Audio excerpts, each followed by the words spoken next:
Hello बच्चों। तो कैसे हैं आप सभी लोग? मस्त एकदम। तो स्वागत है आपका हमारे यूट्यूब चैनल क्रिस्टल क्लियर में। ऐसा चैनल जहां आपको चीज़ें और फैक्ट्स क्लियर नहीं क्रिस्टल क्लियर हो जाती हैं। तो आज की इस वीडियो में हम पढ़ेंगे बेसिक फिजिक्स, यानी कि फिजिक्स सब्जेक्ट्स की वो सारी बेसिक नॉलेज जो आपको होनी चाहिए अगर आप किसी भी कॉम्पिटिटिव एग्ज़ाम की तैयारी कर रहे हैं या फिर आप साइंस स्ट्रीम के स्टूडेंट हैं। तो ये वीडियो आपके लिए काफ़ी इम्पॉर्टेंट होने वाली है। क्यों क्यों इम्पॉर्टेंट होने वाली है?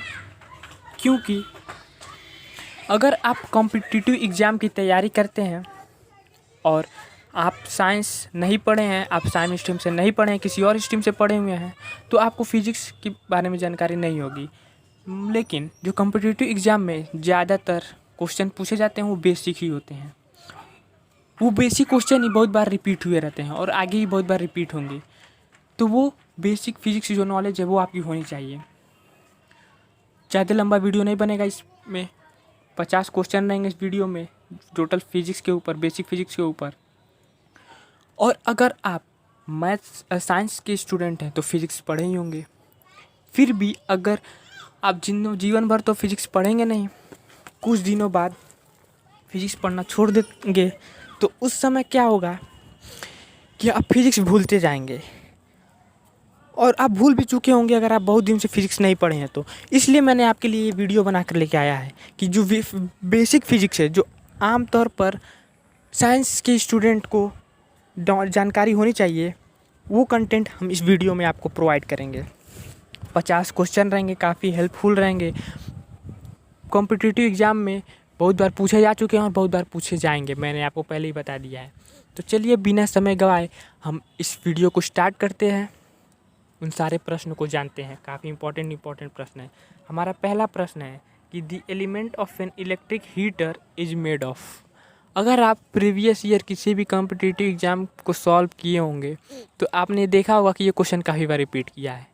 मैं खुद क्वेश्चन सॉल्व में अब इंटरेस्ट रखता हूँ। मैंने खुद प्रीवियस ईयर क्वेश्चन सॉल्व किए हैं, उसमें ये क्वेश्चन काफ़ी बार रिपीट किए हैं, इसलिए मैंने इस क्वेश्चन को इसमें डाला हुआ है। आगे भी ये क्वेश्चन बहुत बार पूछे जाएंगे क्योंकि ये फिजिक्स का बेस है। तो आइए इसके ऑप्शंस देखते हैं। ऑप्शन क्या क्या है? इसके ऑप्शन है nichrome, copper, aluminium, none of these. The element of an electric heater is made of nichrome. इसका आंसर हो जाएगा ए, नाइक्रोम। क्यों नाइक्रोम से बड़ा होता है भाई? क्योंकि जो नाइक्रोम होता है उसका मेल्टिंग पॉइंट ज़्यादा होता है, मतलब ये एलिमेंट जल्दी मेल्ट नहीं करेगा अगर ज़्यादा हीट हो गया तो, और ये इसका रेजिस्टेंस भी हाई होता है, तो इसलिए इसको इलेक्ट्रिक हीटर के तौर पे यूज करते हैं। चलिए अब हम अपने दूसरे प्रश्न की तरफ चलते हैं। क्या कह रहा है कि when water is heated from 0 degree Celsius to 100 degree Celsius the volume of water. Option है इंक्रीज ग्रेजुअली, ऑप्शन बी है डिक्रीज ग्रेजुअली, ऑप्शन सी है first increase then decrease, option D है फर्स्ट डिक्रीज देन इंक्रीज। तो आप सोचिए इसका answer क्या होगा। अगर पता हो तो कमेंट बॉक्स में आप सारे क्वेश्चंस के आंसर बताते जाइए। इसका आंसर हम बता दे रहे हैं आपको, इसका आंसर होगा D, first decrease then increase. होता क्या है कि जब आप पानी को, वाटर को हीट करेंगे तो वाटर इवापोरेट होने लगेगा, तो वाटर का जो वॉल्यूम होगा वो क्या होगा भाई? डिक्रीज होगा। कब? स्टार्टिंग टेम्परेचर पे, जब पानी इवापोरेट करेगा तब। और वहीं जब वाटर का टेम्परेचर जो है वो बढ़ेगा तो क्या होगा? पानी कंडेंस भी तो होगा। इवापोरेट होने के बाद कंडेंसेशन होता है, तो पानी फिर जो भाप रहेगा वो वाटर का रूप लेने लगेगा, तो फिर क्या होगा? वॉल्यूम क्या होगा? इंक्रीज करेगा भाई। तो ये आपको चीज़ क्लियर हो गई होगी कि जब हम पानी को 0 डिग्री सेल्सियस से 100 डिग्री सेल्सियस पे गर्म करेंगे तो जो पानी का वॉल्यूम है वो पहले घटेगा फिर बढ़ेगा। तो ये चीज़ आपको क्लियर हो गई होगी। तो चलिए हम अपने तीसरे क्वेश्चन की तरफ चलते हैं।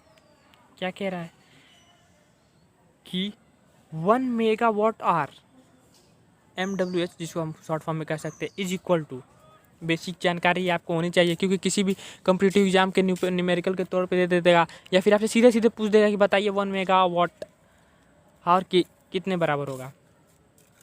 तो इसका आंसर क्या हो जाएगा? इसका आंसर हो जाएगा option D, 3.6 into 10⁻9 joule. 1 megawatt hour is equal to 3.6 into 10⁻9 joule.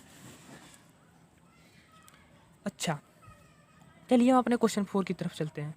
क्या कह रहा है कि at what temperature are the temperature on Celsius and Fahrenheit scale equal. किस टेम्परेचर पे जो सेल्सियस का स्केल होता है और फ़ारेनहाइट का स्केल होता है वो बराबर होगा। तो देखिए ये न्यूमेरिकल टाइप का क्वेश्चन है, मैं आपको आंसर नहीं बताऊंगा, सबसे पहले इसको सॉल्व करके आंसर लाऊंगा।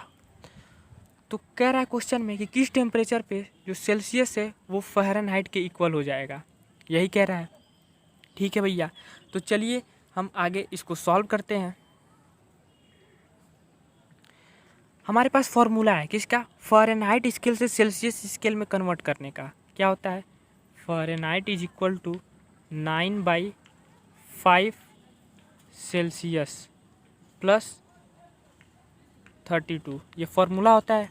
ठीक है, हमको कह रहा है कि सेल्सियस फ़ारेनहाइट के इक्वल होना चाहिए, तो फ़ारेनहाइट की जगह हम सेल्सियस रख देंगे, तो हमारे पास मिलेगा क्या?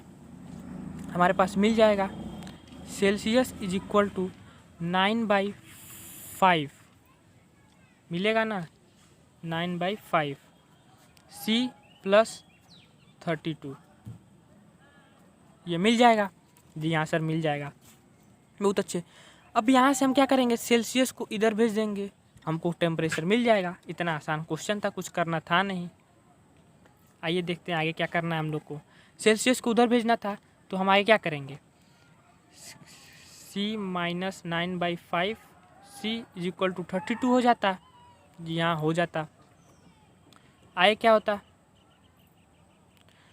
C माइनस 9/C, LCM लेंगे तो क्या मिलेगा, 5, उधर चला जाएगा 5C minus 9C is equal to 32। ठीक है भाई, सही है यहाँ तक। आगे का स्टेप क्या होगा, अगर हम 5C में से 9C को घटाएं तो क्या मिलेगा, 4C, 5 को उधर भेज दें तो क्या हो जाएगा, 8 और 0 और 160 मिलेगा। हाँ भाई, मिल जाएगा। फिर हम क्या करेंगे, 4 को काटेंगे तो कितने बार में जाएगा, 40 टाइम्स में जाएगा। अरे भाई 44 जा 160 होता है ना, होता है। तो हमको C का वैल्यू कितना मिल जाएगा, C इज इक्वल टू -40। तो हमारा आंसर मिल जाएगा -40 एट -40 डिग्री सेल्सियस। देखिए यहाँ पे सेल्सियस में आया है, तो at -40 degree Celsius Celsius scale and Fahrenheit scale are equal. तो चलिए हम अपने क्वेश्चन को ऑप्शन देख लेते हैं। ऑप्शन क्या क्या था, सबसे पहले हम इसको इरेज कर दें, ये हो गया इरेज। तो हमारे पास ऑप्शन क्या क्या था, ऑप्शन था हमारे पास 273 डिग्री सेल्सियस, -273 डिग्री सेल्सियस,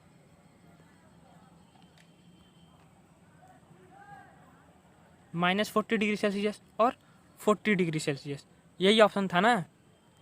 तो सही क्या हमारा ऑप्शन मिल जाएगा, आंसर क्या मिल जाएगा, हमारा आंसर हो जाएगा -40 डिग्री सेल्सियस। ठीक है, आंसर को मैंने ब्लैक से कर दिया है, -40 डिग्री सेल्सियस मिल जाएगा। इस तरह आप आंसर निकाल सकते हैं, कुछ करना नहीं था, बस फ़ारेनहाइट वाला फॉर्मूले की जगह, फॉर्मूले में फ़ारेनहाइट की जगह सेल्सियस रखना था, वहाँ से टेम्परेचर का वैल्यू आ जाता। तो अब हमारा नेक्स्ट क्वेश्चन क्या कह रहा है, कह रहा है कि the period of revolution round the sun is maximum by which among the following planets. पृथ्वी सूरज के चारों तरफ जो रिवॉल्यूशन होता है उसका पीरियड कौन से प्लैनेट से सबसे ज़्यादा होगा, तो इसका आंसर हो जाएगा मार्स। ये जनरल नॉलेज की तरफ पे क्वेश्चन दे दिया है फिजिक्स में। आपको याद होना चाहिए कि मार्स जो है वो सन के चारों तरफ घूमता है, तो वो ज़्यादा समय लेगा चक्कर लेने में, पूरा एक चक्कर। तो चलिए अब हम अपने 6वें क्वेश्चन की तरफ चलते हैं। क्या कह रहा है कि Einstein got the Nobel prize for, Einstein ने किसके लिए नोबेल प्राइज उनको मिला था? ऑप्शन क्या क्या है? Theory of relativity, photo electric effect, polarisation, radio activity. तो यहाँ पर आपको आंसर क्या मिल जाएगा? वैसे ये क्लास 12 का क्वेश्चन है। क्लास 12 में ही आइंस्टाइन ने फोटो इलेक्ट्रिक इफेक्ट किया था, जिसके कारण उनको नोबेल प्राइज मिला था। तो उसका आंसर क्या हो जाएगा? Photo electric effect. जी हाँ, तो क्वेश्चन 6 भी हो गया मेरा हमारा यहाँ पर। चलिए क्वेश्चन 7 की तरफ चलते हैं। क्या कह रहा है कि galvanometer can be converted into voltmeter by using, ये भी क्लास 12 का क्वेश्चन है। अगर आप क्लास 11 के स्टूडेंट हैं तो भी आपके लिए वीडियो काफ़ी हेल्पफुल होगा। आप अपना आगे का चीज़ अभी पढ़ लेंगे, जो बेसिक नॉलेज होगा आपका क्लास 12 में वो पहले से जानकारी ले लेंगे, तो आगे चल के आपके लिए ईजी हो जाएगा। तो चलिए इसका ऑप्शन देखते हैं। Low resistance in series, second है हाई रेजिस्टेंस इन सीरीज, सी है low resistance in parallel, D है हाई रेजिस्टेंस इन पैरेलल। तो इसका आंसर हो जाएगा बी। जब हम हाई रेजिस्टेंस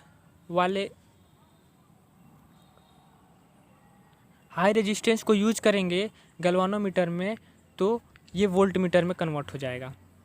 चलिए अब हम अपने क्वेश्चन पे चलते हैं। कह रहा है कि gas law was given by, gas law किसने दिया था? ऑप्शन देख लेते हैं।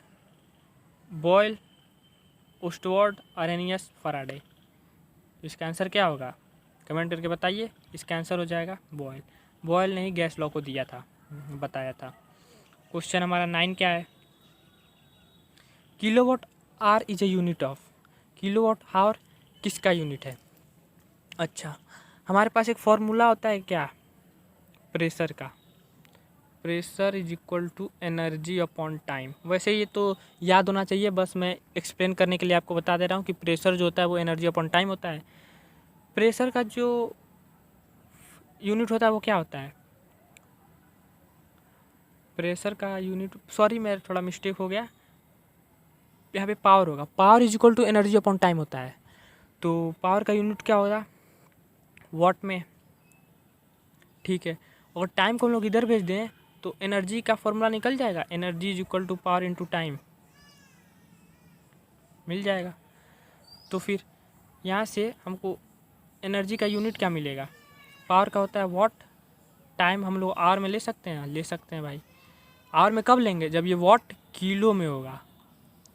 तो किलो वॉट आवर किसका यूनिट हो गया? यहाँ से आप साफ साफ देख सकते हैं कि किलो वॉट जो है वो एनर्जी का यूनिट होगा। ऑप्शन जो इसका जो आंसर है बी वो गलत है, मिस्टेक हो गया था हमारी टीम से। इसका आंसर हो जाएगा एनर्जी। एनर्जी का यूनिट होता है किलोवाट आवर। क्यों? मैंने आपको एक्सप्लेन कर दिया। फॉर्मूले से हम लोग यूनिट को डिराइव कर सकते हैं। तो हमारा 10th क्वेश्चन क्या कह रहा है कि the ozone layer protects us from, ये तो काफ़ी इजी क्वेश्चन है, पूछा भी जाता है कॉम्पिटिटिव एग्जाम में, आप बता सकते हैं। इसका आंसर हो जाएगा ozone layer protect us from ultra violet ray, आप जानते ही होंगे। 11th क्वेश्चन क्या कह रहा है कि what will the temperature of the maximum if 100 gram of ice eight 0 degree Celsius is put in 100 gram of water at 80 degree Celsius. Question आप ध्यान से पढ़िए, इसको समझिए कि क्वेश्चन में क्या कह रहा है। कह रहा है कि वो टेम्परेचर क्या होगा, मैक्सिमम टेम्परेचर, जब 100 ग्राम के एक आइस को 0 डिग्री सेल्सियस पे 100 ग्राम के वाटर पे 80 डिग्री सेल्सियस पे डाल दिया जाए। तो इसका आंसर हो जाएगा 0 डिग्री सेल्सियस। क्वेश्चन नंबर 12 क्या कह रहा है कि fire in the diesel engine is produce by which of the following. Diesel के इंजन में फायर कब लगती है? सिंपल सा क्वेश्चन है, जब कंप्रेशन होता है तब लगता है। क्वेश्चन नंबर 13 पे चलते हैं हम लोग। With the increase in pressure of the melting point of max will, अगर हम लोग प्रेशर बढ़ाएंगे तो मेल्टिंग पॉइंट पे क्या इफेक्ट पड़ेगा? अगर हम लोग प्रेशर बढ़ाएंगे तो मेल्टिंग पॉइंट बढ़ेगा, डिक्रीज होगा, इंक्रीज होगा, या फिर first increase and then decrease, या फिर रिमेन अनइफेक्टेड। ये भी काफ़ी क्वेश्चन इजी हो जाएगा जब आप ध्यान से इसको पढ़ेंगे, ध्यान से सोचेंगे। तो देखिए होगा क्या कि जब हम प्रेशर बढ़ाएंगे, प्रेशर को जब हम इंक्रीज करेंगे तो मॉलिक्यूलर फोर्स इंक्रीज हो जाएगा कि नहीं। अरे भाई, जो बीच में एटम या फिर मॉलिक्यूल होंगे उनके बीच में फोर्स तो इंक्रीज हो जाएगा ना, फोर्स भी एकदम अट्रैक्टिव फोर्स हो जाएगा। जब अट्रैक्टिव फोर्स हो जाएगा तो फिर मेल्टिंग पॉइंट क्या होगा, इंक्रीज नहीं हो जाएगा। ज़रा सोचिए आप ही, जब फोर्स ज़्यादा रहता है बीच में, अट्रैक्टिव फोर्स ज़्यादा रहेगा तो मेल्टिंग हमको ज़्यादा हीट देना पड़ेगा, मतलब हमको मेल्टिंग पॉइंट इंक्रीज हो जाएगा। तो इसका आंसर बी वाला सही हो जाएगा कि with an increase in pressure the melting point of max will increase. आसानी से आप इसका आंसर दे सकते हैं। क्वेश्चन नंबर 14 पे चलते हैं हम लोग। क्या कह रहा है कि which among the following is the best conductor of electricity. Option है सिल्वर, कॉपर, गोल्ड, लीड। तो इसका आंसर हो जाएगा सिल्वर। सिल्वर बहुत ही अच्छा कंडक्टर होता है इलेक्ट्रिसिटी का। 5th वाला क्वेश्चन क्या कह रहा है, कह रहा है कि which among the following order of decreasing wavelength of electromagnetic wave is correct. Most important question है ये, मैं आपको बता दे रहा हूँ। मतलब हर एक कॉम्पिटिटिव एग्जाम, चाहे आप एंट्रेंस एग्जाम दे रहे हो या फिर कोई जॉब के लिए एग्जाम दे रहे हो, रेलवे दे रहे हो, एसएससी दे रहे हो, भाई साहब ये क्वेश्चन जरूर पूछा जाता है। क्लास 12th का एक चैप्टर है इलेक्ट्रोमैग्नेटिक वेव, उसमें आप ये पढ़े होंगे। लेकिन होता क्या है कि आप इसका ऑर्डर याद करते हैं, इंक्रीजिंग का, wavelength increasing decreasing, frequency increasing decreasing, ये याद करते हैं आप पर भूल जाते हैं। कितने दिन तक याद रहेगा भाई, जब हम डेली याद करेंगे तब नहीं याद रहेगा। जब एक दिन याद करके छोड़ देंगे तो भूल जाएगा। लेकिन मैं आपको एक ऐसा शॉर्ट ट्रिक दे रहा हूँ जो आपने पहले कभी नहीं पाया होगा। और वो शॉर्ट ट्रिक है क्या, आइए उसी को जानते हैं। वो शॉर्ट ट्रिक है आर मी वू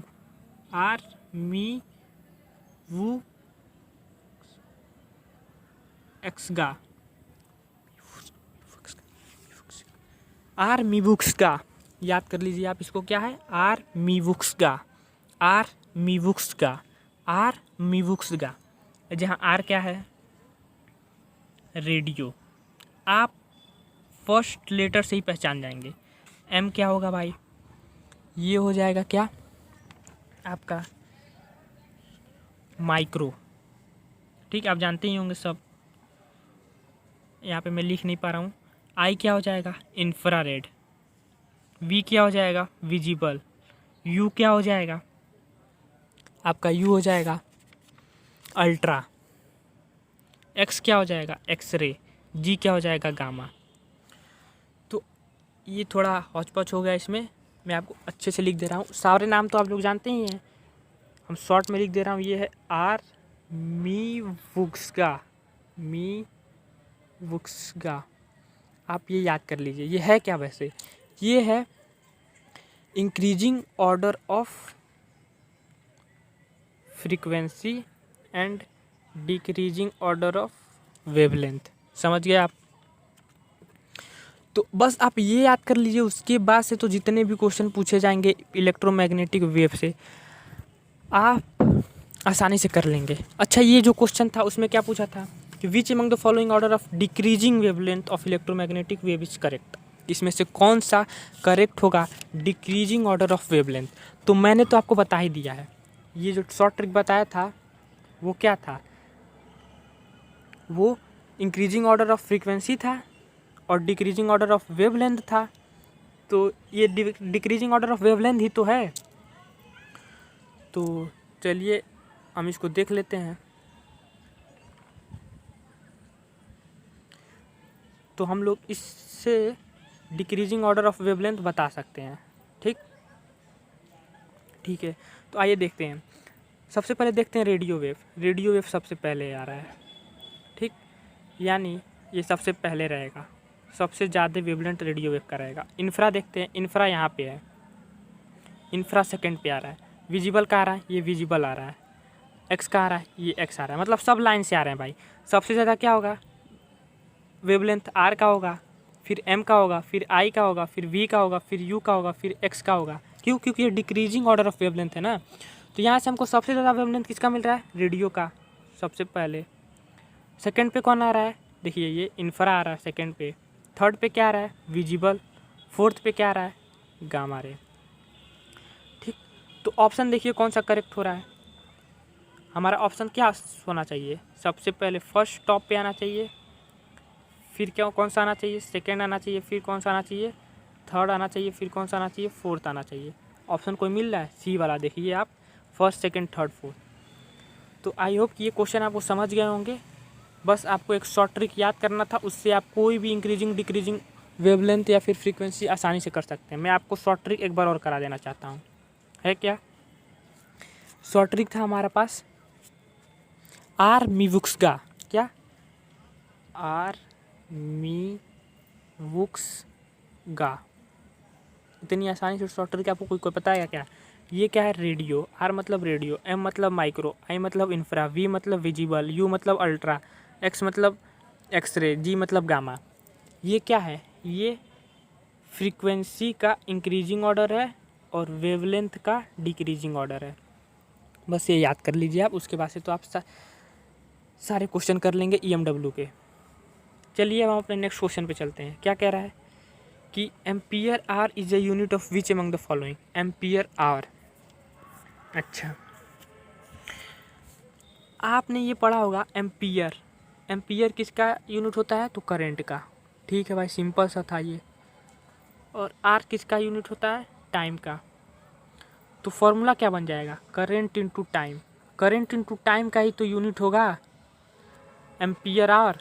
तो करंट इनटू टाइम किसका फॉर्मूला होता है भाई, चार्ज का। सिंपल सा क्वेश्चन था, चार्ज का ही फॉर्मूला होता है करंट इनटू टाइम।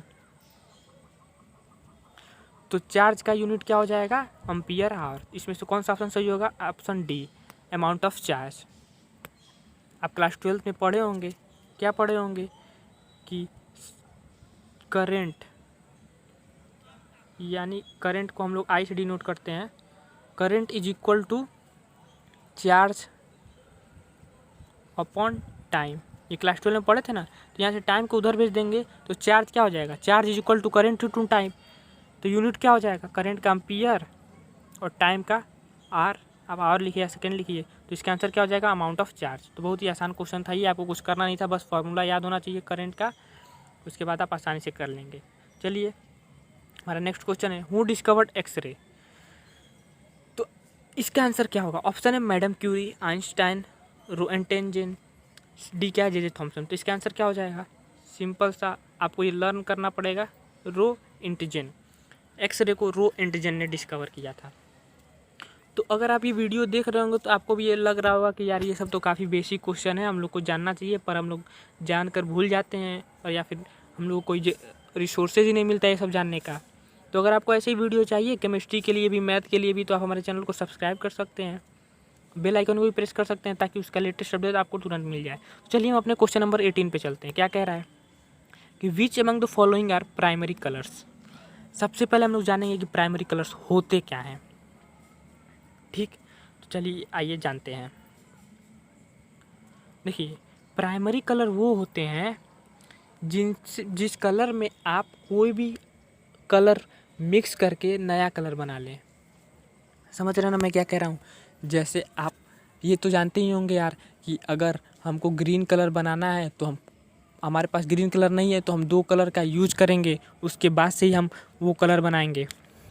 समझ रहे हैं ना। अगर आपको पर्पल कलर बनाना है तो आप red plus blue colour mix करेंगे, रेड और ब्लू को, तो पर्पल मिलेगा। आपको ग्रीन कलर बनाना है, अगर आपको ग्रीन कलर बनाना है तो आपको क्या क्या ऐड करना पड़ेगा, आपको येलो प्लस येलो में ब्लू को ऐड करना पड़ेगा। ठीक है,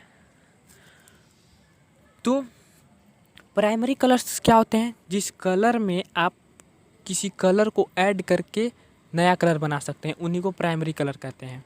और सेकेंडरी कलर क्या कहते हैं, सेकेंडरी कलर उनको कहते हैं, जैसे यहाँ पर जी बन के तैयार हुआ था ना, तो हम लोग जी को सेकेंडरी कलर कहेंगे। और इस हम लोग जो एग्जांपल लिया था उसमें प्राइमरी कलर किसको कहेंगे, येलो को। क्यों, क्योंकि हम लोगों ने येलो में ब्लू को मिक्स करके ही तो ग्रीन बनाया था ना। तो येलो कलर प्राइमरी कलर, वो कलर जिसमें किसी और कलर को ऐड करके एक नया कलर बनाया जा सकता है, उसे हम लोग प्राइमरी कलर्स कहते हैं। और सेकेंडरी कलर्स क्या कहते हैं, जिसको किसको कहते हैं, जिस कलर जो कलर तैयार होता है प्राइमरी कलर्स में मिक्स होकर जो कलर तैयार होता है उसको सेकेंडरी कलर्स कहते हैं। तो आपको सेकेंडरी कलर्स के बारे में नहीं जानना है, आपको बस इतना जानना है कि प्राइमरी कलर्स क्या होते हैं। तो आप याद कर लीजिए कि रेड, ठीक जी हाँ सर ठीक है, और क्या ग्रीन, मैं कलर चेंज कर दे रहा हूँ, और ब्लू।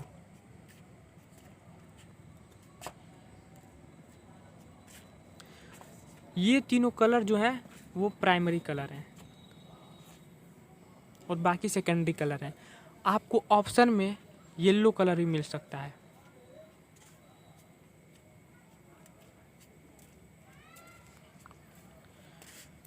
मतलब रेड, ग्रीन, ब्लू, येलो, ये चारों कलर जो होते हैं वो प्राइमरी कलर्स होते हैं। तो ऑप्शन में आपको क्या मिल रहा है भाई? रेड, ग्रीन, ब्लू मिल जा रहा है, तो आप रेड, ग्रीन, ब्लू को टिक कर सकते हैं। आपको रेड, येलो, ब्लू भी मिल सकता है, तो आप रेड, येलो, ब्लू टिक करिए। तो ये आपको समझ में आ गया होगा कि प्राइमरी कलर्स क्या होते हैं और सेकेंडरी कलर्स क्या होते हैं।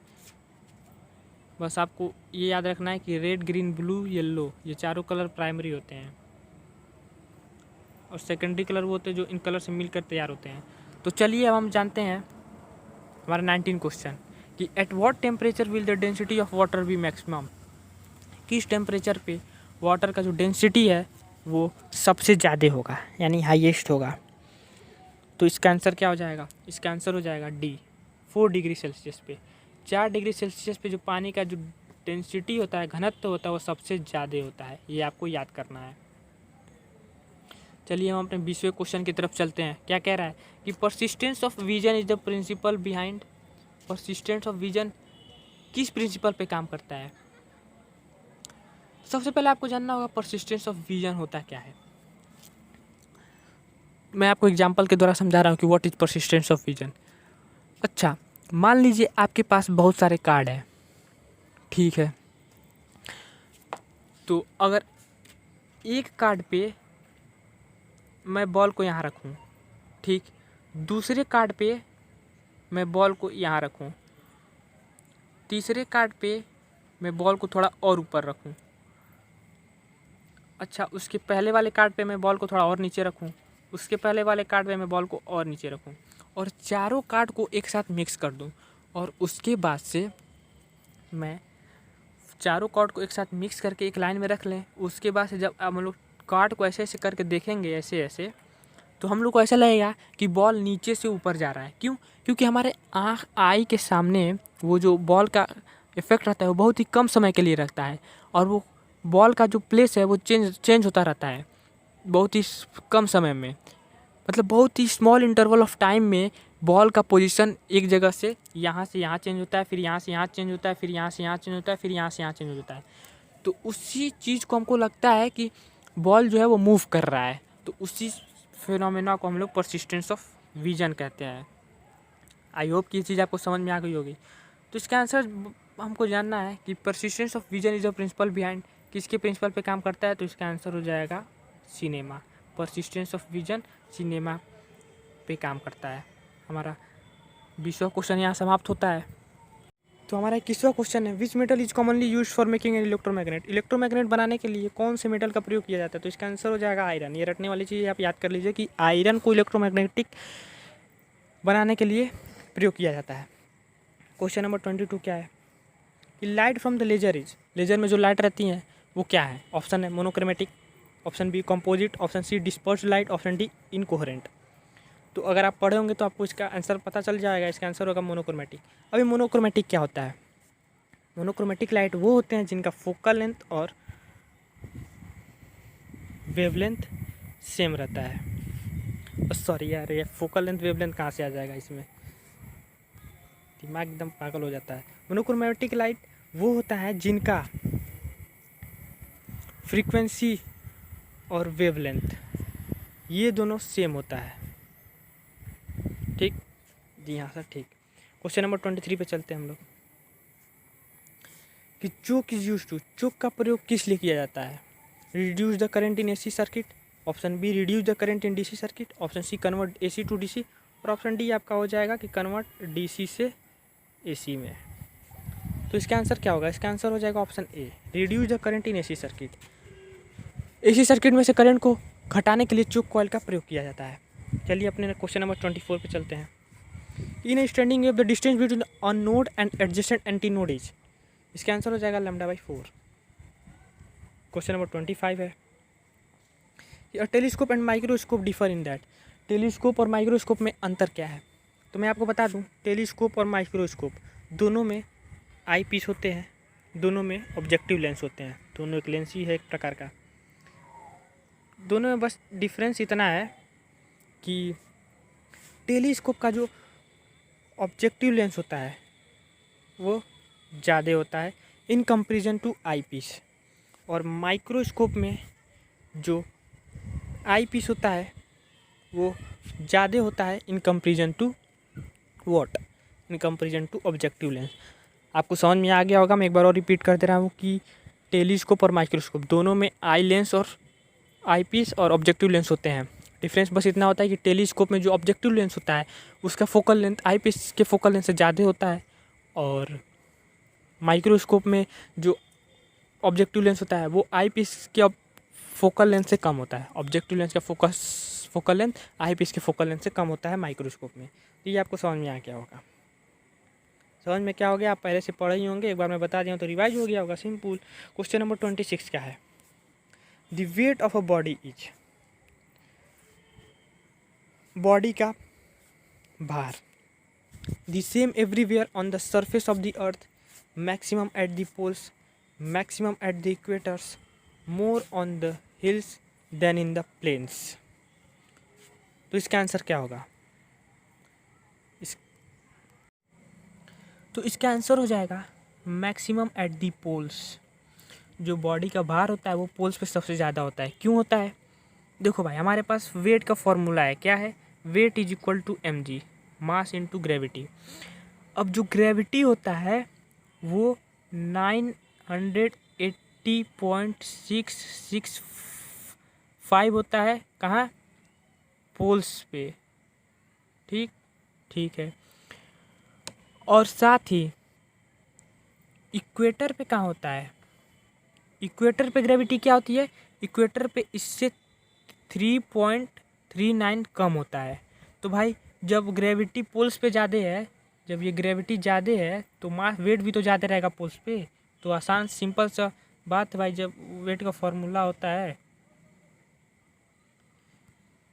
mg और ग्रेविटी पोल्स पे ज़्यादा है तो वेट भी पोल्स पे ही ज़्यादा होगा। चलिए हम अपने क्वेश्चन नंबर 27 पे चलते हैं कि at what temperature a body will not radiate any heat energy, किस टेम्परेचर पे बॉडी जो है वो हीट एनर्जी रेडिएट ही नहीं करेगी। तो आइए इसका आंसर जान लेते हैं।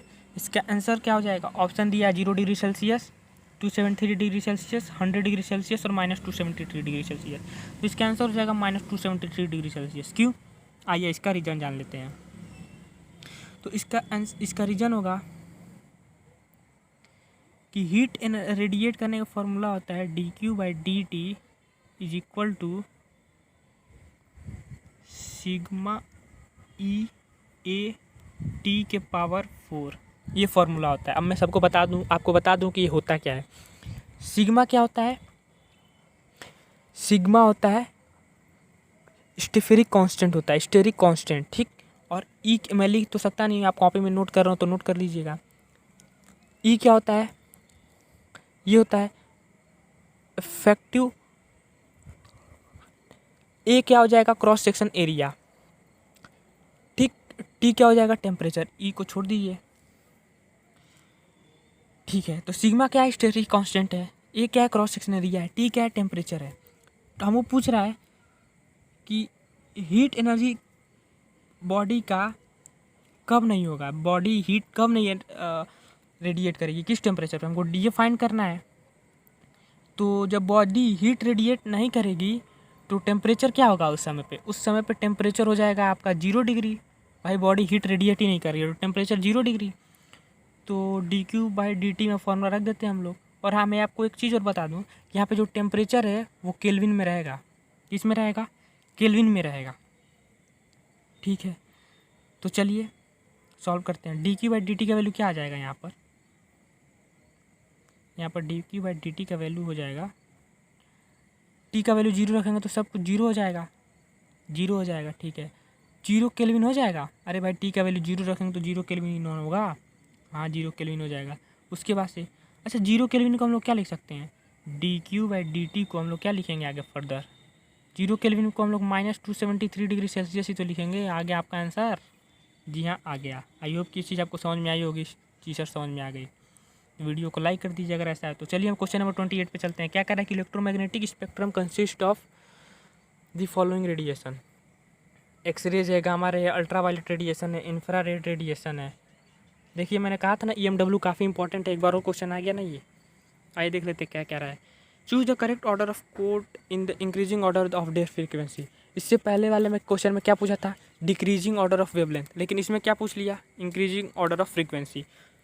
तो हमने आपको जो ट्रिक बताया था वो ट्रिक क्या था, वो ट्रिक था आर मीवू एक्स जी। ठीक, क्या था, आर मीवू एक्स जी। आपको सब पता है ये आर क्या है, रेडियो है, वेव है, एम क्या है, माइक्रो, आई क्या है, इंफ्रारेड है, वी क्या है, विजिबल है, यू क्या है, अल्ट्रा है, एक्स है एक्सरे, जी क्या है, गामा रे। ये क्या था, increasing order of frequency and decreasing order of wavelength, यही ना था। तो हमको निकालना क्या, increasing order of their frequency, frequency का बढ़ता क्रम। तो कैसा रहेगा, सबसे ज़्यादा ये रहेगा, फिर ये रहेगा, फिर ये रहेगा, फिर ये रहेगा, फिर ये रहेगा, फिर ये रहेगा। हचपच हो गया ना। चलिए हमको इसको रिपीट कर दे रहा हूँ। क्या था हमारे पास trick, R M I V U X G. अरे भाई आर मीवू एक्स जी था ना, आर मीवू एक्स जी, आप याद कर लीजिए इसको। तो इंक्रीजिंग ऑर्डर ऑफ हम लोग फ्रीक्वेंसी यही लिखेंगे ना, हाँ यही लिखेंगे। तो हमको ऑप्शन में देखना है और बताना है कि इसका करेक्ट आंसर क्या होगा। ठीक है, देख ले रहे हैं हम लोग क्या क्या दिया है। एक्सरे है, गामा रे है, अल्ट्रावायलेट रेडिएशन है, इंफ्रारेड है। तो इसको आप देखिए और बताइए कि सबसे ज़्यादा किसका होगा इसमें से। रेडियो है इसमें, कहीं नहीं है, रेडियो नहीं है, रेडियो को हटा देते हैं। माइक्रो है, माइक्रो भी नहीं है। इंफ्रा है, जी हाँ इंफ्रा है। सबसे ज़्यादा सबसे कम किसका होगा, फोर्थ वाले का होगा। ठीक है, हम लोग को ये मिल गया। इंफ्रा को हटा देते हैं। और विजिबल है क्या, विजिबल नहीं है, काट देते हैं। अल्ट्रा है, अल्ट्रा है। उसके बाद से किसका रहेगा, थर्ड वाले का। ठीक है, हमको ये दोनों मिल गया। अल्ट्रा वायलेट को भी काट देते हैं। फिर क्या बचा हमारे पास, एक्सरे बचा। एक्सरे है, जी हाँ है, फर्स्ट हो जाएगा। उसके बाद से सबसे ज़्यादा किसका हो जाएगा, सेकेंड वाले का, यानी गामा रे का। तो ये आपको आसानी से, अगर आपको हमारी ट्रिक पता हो तो आप आसानी से कैलकुलेट कर सकते हैं। देखते हैं कौन सा करेक्ट है, फोर्थ, थर्ड, फर्स्ट, सेकेंड। देखते हैं कौन सा ऑप्शन करेक्ट आता है। फोर्थ, देखिए ऑप्शन सी को देखेंगे आप तो वही आ रहा है जो हमारा आया था, फोर्थ, थर्ड, फर्स्ट, सेकेंड। जी हाँ सही है। चलिए क्वेश्चन नंबर 29 पे चलते हैं हम लोग। क्या कह रहा है, only one part of moon can be seen from the earth because, simple सी बात है, the period of rotation and revolution are equal. इसीलिए हम लोग केवल मून का एक ही पार्ट देख सकते हैं। क्वेश्चन नंबर 30 पे चलते हैं अब हम लोग।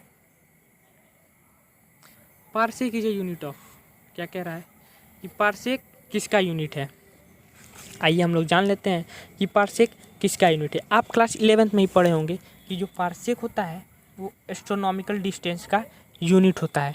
बट यहाँ पे जानने वाली बात ये है कि 1 parsec is equal to how much. तो 1 parsec is equal to 3.086 into 10⁻6 metre. आप कॉपी में लिख लीजिए, 1 parsec is equal to 3.086 into 10⁻6 metre. तो यहाँ पर क्वेश्चन नंबर 30 भी हमारा हो गया। यहाँ पे हमारा क्वेश्चन नंबर 31 है कि in which among the following the is alternating current in not use. Alternating current AC किस में नहीं यूज होता है, तो इसका आंसर हो जाएगा इलेक्ट्रोप्लेटिंग। इलेक्ट्रोप्लेटिंग में एसी का प्रयोग नहीं किया जाता है। क्वेश्चन नंबर 32 है कि blister are found more rapidly by the steam of boiling point in comparison to boiling point itself because, इसका आंसर हो जाएगा स्ट्रीम है लेटेंट हीट। कॉपी में नोट कर लीजिए आप इसको। क्वेश्चन नंबर 33 क्या है कि an ice cube is floating on the surface of water, how will the water level be affected by melting of its ice cube.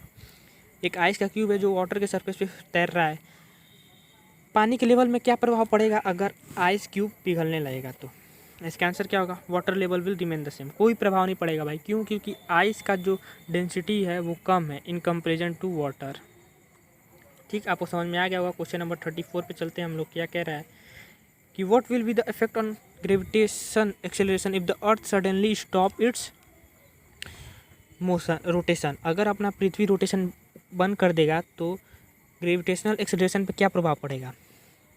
तो it will increase at the poles. भाई poles पे gravitational acceleration increase हो जाएगी। Option देख लेते हैं। देखिए option B correct हो जाएगा हमारा। चलते हैं अब 35 पे। क्वेश्चन नंबर 35 क्या कह रहा है कि ohmic conductor among the following is. इसमें से कौन ओमिक कंडक्टर है? तो ओमिक कंडक्टर कौन होगा? जो ओम्स लॉ को फॉलो करेगा। अब ओम्स लॉ क्या होता है कि if the physical condition of wire is constant. Physical condition कौन सा भाई? देखो टेम्परेचर हो जाएगा, वायर का लेंथ हो जाएगा, ब्रेथ हो जाएगा। तो if the physical condition is constant, that is temperature and length breadth is constant, then the current flowing through the wire is directly proportional to potential difference across the end of the wire. क्या? V I is directly proportional to V. Constant हटाएंगे तो V is equal to I R मिल जाएगा हमको। तो जो इस चीज़ को फॉलो करता है वो ओमिक कंडक्टर है, जो नहीं फॉलो करता है वो ओमिक कंडक्टर नहीं है। तो इसमें से ओमिक कंडक्टर कौन है? तो इसका आंसर हो जाएगा कॉन्स्टेंटम। कॉन्स्टेंटम ओमिक कंडक्टर ओम्स लॉ को फॉलो करता है, इसलिए वो ओमिक कंडक्टर है। अच्छा, क्वेश्चन नंबर 36 क्या कर रहा है? 1 kilo calorie heat will be equal to.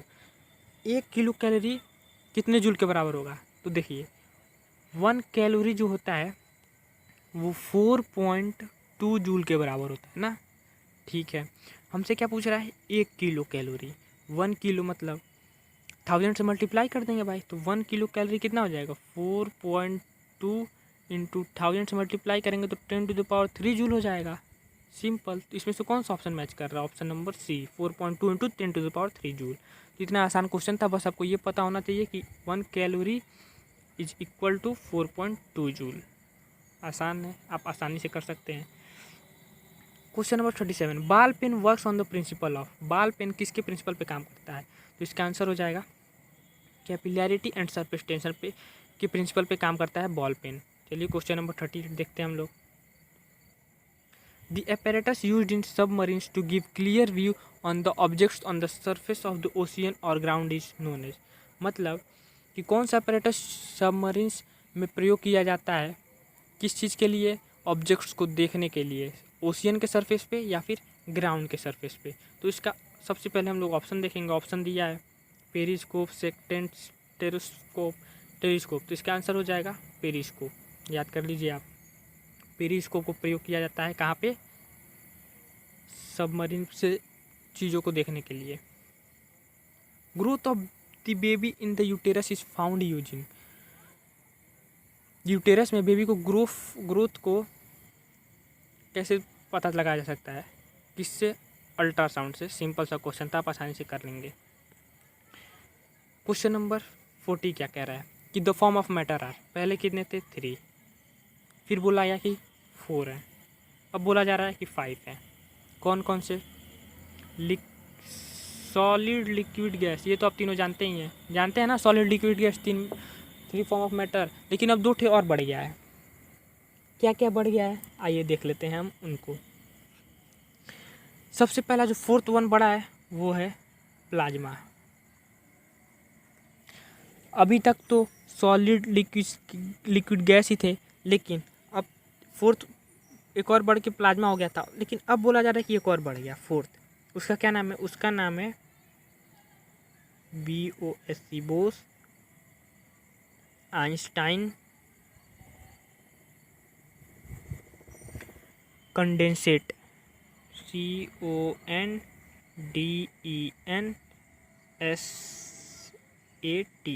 मैं स्पेलिंग बोल दे रहा हूँ, आप आसानी से लिख दीजिएगा। तो 5th वन जो बड़ा आया उसका नाम है बोस आइंस्टाइन कंडेंसेट। तो अब मैटर के फॉर्म 5 हो गए हैं। तो चलिए हम अपने क्वेश्चन नंबर 41 की तरफ चलते हैं। क्या कह रहा है कि the centre of the Newton's ring pattern is dark since इसका आंसर हो जाएगा the light under goes a face change, pi. Face change होता है वो पाई होता है। चलिए क्वेश्चन नंबर 42 की तरफ चलते हैं। क्या कह रहा है कि if a red green flag is seen in green light it appears to be of which of the following colour. मतलब कि अगर रेड ग्रीन लाइट को, लाल और हरा फ्लैग है एक, उसको ग्रीन लाइट में दिखाया जाए तो हमको कौन सा कलर नज़र आएगा। आप ऑप्शन देख लीजिए, green, black, black green, red green. इसका आंसर हो जाएगा ब्लैक ग्रीन। क्यों ब्लैक ग्रीन हो जाएगा भाई? सिंपल सा इसका रीज़न है, because red will absorb green light without any reflection.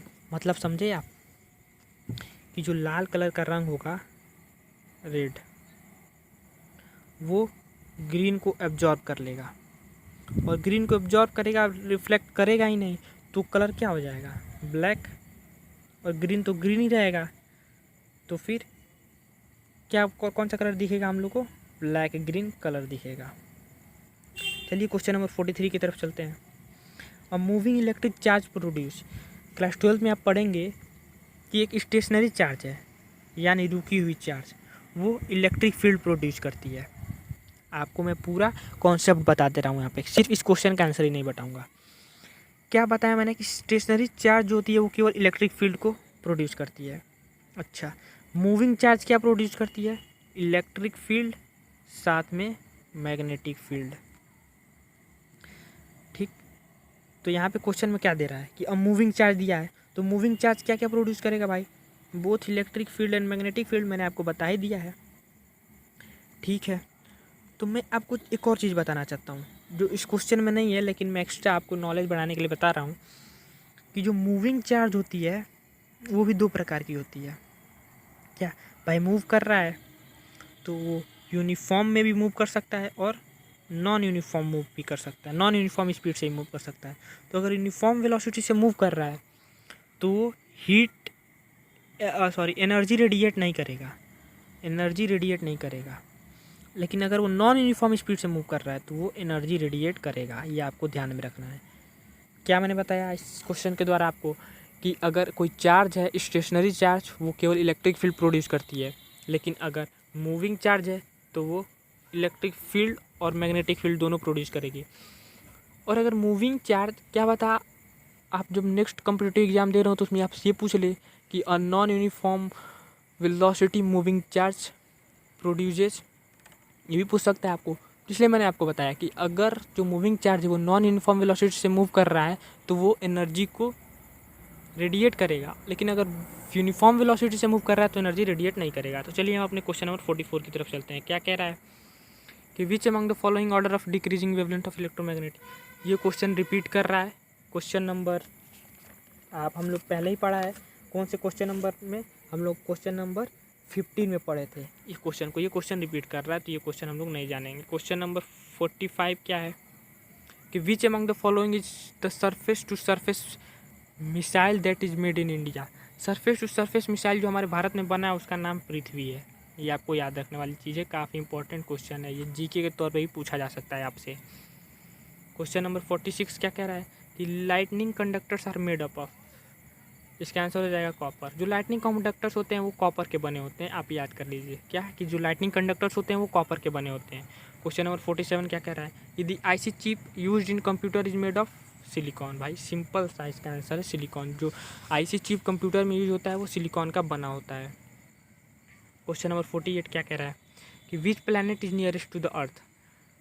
कौन सा ऐसा प्लैनेट है जो पृथ्वी यानी अर्थ के सबसे पास है? तो इसका आंसर हो जाएगा मार्स। क्वेश्चन नंबर 49 क्या कह रहा है कि which among the following quantity is scalar. Scalar quantity आप जानते हैं जिसके पास केवल मैग्नीट्यूड हो, हैविंग नो डायरेक्शन, जिसके पास डायरेक्शन ना हो। और वहीं वेक्टर क्वांटिटी क्या होता है? जिसके पास मैग्नीट्यूड के साथ साथ डायरेक्शन भी हो। ये तो बेसिक चीज़ है, आपको पता होनी चाहिए। तो भाई साहब इसमें पूछ रहा है कि विच क्वांटिटी है इज स्केलर। स्केलर क्वांटिटी क्या है? देखो भाई, फोर्स, एक्सेलरेशन, वेक्टर क्वांटिटी है। क्यों? क्योंकि इसके पास मैग्नीट्यूड के साथ साथ डायरेक्शन भी होता है। ठीक ठीक है। वर्क क्या है? फोर्स क्या है? फोर्स, सबसे पहले फोर्स जानते हैं। फोर्स है, फोर्स का फॉर्मूला होता है मास इंटू एक्सीलरेशन। तो अगर एक्सीलरेशन इस वेक्टर क्वांटिटी है तो फोर्स भी तो वेक्टर क्वांटिटी होगा। समझ में आ गया? जी सर समझ में आ गया। अब वर्क का फॉर्मूला क्या होता है? Work is equal to force into displacement. तो जब फोर्स वेक्टर क्वांटिटी है तो वर्क भी वेक्टर क्वांटिटी होगा। सिंपल सी बात है। बचा क्या? वेलोसिटी। क्या बचा रह गया? वेलोसिटी। तो वेलोसिटी जो होता है वो स्केलर क्वांटिटी होता है। क्यों? वेलोसिटी का फॉर्मूला होता है डिस्प्लेसमेंट अपॉन टाइम।